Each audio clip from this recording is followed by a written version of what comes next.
Everyone, welcome to my another video. তো আজ হচ্ছে সানডে, আর এখানে সানডে বলতে তো সেরকম কিছু স্পেশাল করা সম্ভব হয় না, কারণ কি সবসময় সব কিছু অ্যাভেলেবেল পাওয়া যায় না। আর সামনাসামনি পাহাড়ে কোনো রেস্টুরেন্টও সেরকম থাকে না, ওই গ্যাংটক ওই সাইডে না গেলে।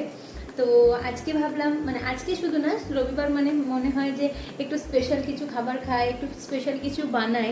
তো ওইভাবেই আমরা মানে রবিবারগুলোতে একটু স্পেশাল স্পেশাল রান্না করার চেষ্টা করি। তো সেই রকমভাবে আজকেও আমরা রান্না করবো ফ্রাইড রাইস আর চিকেন কষা। তো ফ্রাইড রাইসের জন্য এখানে আমি সব রকমের সবজি কেটে নিয়েছি। এটা কিন্তু চিকেনের জন্য। এখানে আছে ক্যাপসিকাম, তারপরে আছে এখানে বিনস, এখানে গাজর, এখানে আছে গোটা গরম মশলা, আর এখানে আমাদের রাইসের মানে ভাতটা সেদ্ধ করা আছে, আর এখানে চিকেনটা মেরিনেট করা আছে। চলো এখন আমাকে যুদ্ধ শুরু করতে হবে, মানে রান্না করতে হবে। তো দেখা হচ্ছে রান্না বান্না করার পর।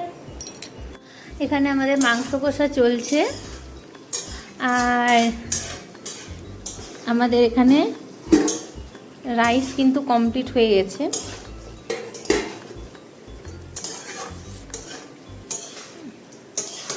সো এরপরে হচ্ছে ফাইনালি খাওয়ার পালা, আর ওর প্লেটটা একটু সুন্দর করে সাজিয়েছিলাম আমি আজকে। তো তারপর খাওয়া দাওয়ার পরে আমার বর আমাকে একটা সারপ্রাইজ দিল, সেটা হচ্ছে পান।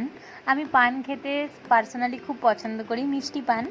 তো চলো খেয়ে দেখা যাক কীরকম বানিয়েছে এখানের পান। আর এখানে এক একটা পানের দাম হচ্ছে 30 টাকা পার পিস। ভাবা যায় 30 টাকা দিয়ে পান খাচ্ছি আমি এখানে পাহাড়ে বসে বসে। যাই হোক, তারপর আমরা দুজনে রীতিমতো বেরিয়ে গেছিলাম। বৃষ্টি পড়ছিল তখন, তো দুজনে দুটো ছাতা নিয়ে আমরা বেরিয়ে গেছি। সামনে একটা ব্রিজ ছিল, আমাদের অনেক দিন ধরেই যাওয়ার ইচ্ছে ছিল কিন্তু যাওয়া হয়নি। তো আজকে ভাবলাম চলো ওখান থেকে ঘুরে আসা যাক, জায়গাটাকে এক্সপ্লোরও করা হবে।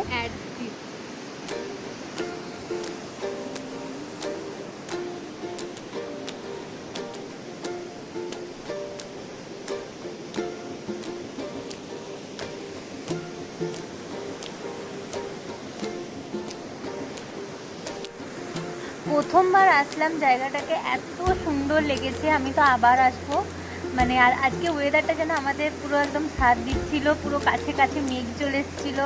তোমাদের জায়গাটা কীরম লাগলো আমাকে অবশ্যই অবশ্যই অবশ্যই জানিও। আর আমার ভিডিও দেখতে তোমাদের কীরম লাগছে সেটাও আমাকে কমেন্ট বক্সে জানিও। দেখা হচ্ছে তোমাদের সাথে নেক্সট ভিডিওতে। টাটা।